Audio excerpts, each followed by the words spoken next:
বাংলাদেশের প্রথম দল হিসেবে বিশ্বমঞ্চে চ্যাম্পিয়ন হয়েছে রংপুর, আর এটা দেশে পা রাখার সেই মহেন্দ্রক্ষণ।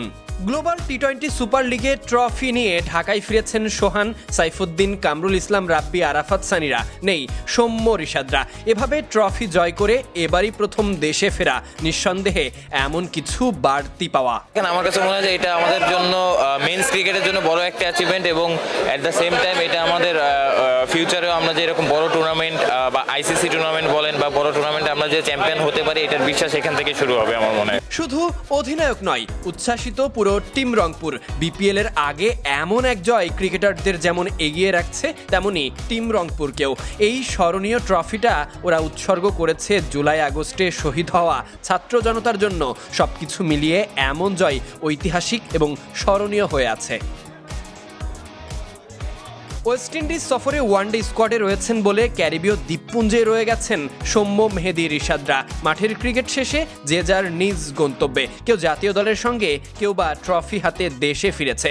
অধিনায়ক অবশ্য দলীয় পারফরমেন্সকে গুরুত্ব দিচ্ছেন।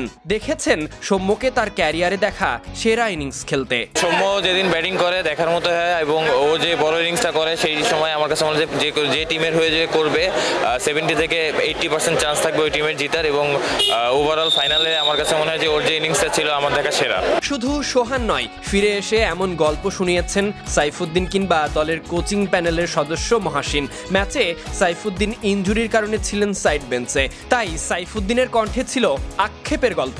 এরকম একটা বড় টুর্নামেন্ট কোনো প্লেয়ারে হাতছাড়া করতে চাইবে না, যেহেতু স্লো ট্র্যাক ছিল অলমোস্ট আমাদের বাংলাদেশের কন্ডিশনে। তারপর আসলে প্রথম ম্যাচ খেলার পরও খুব খারাপ লেগেছে আসলে সাইড বেঞ্চে বসে থেকে। আসলে এরকম একটা অপরচুনিটি কখনো মিস করতে চাই নাই।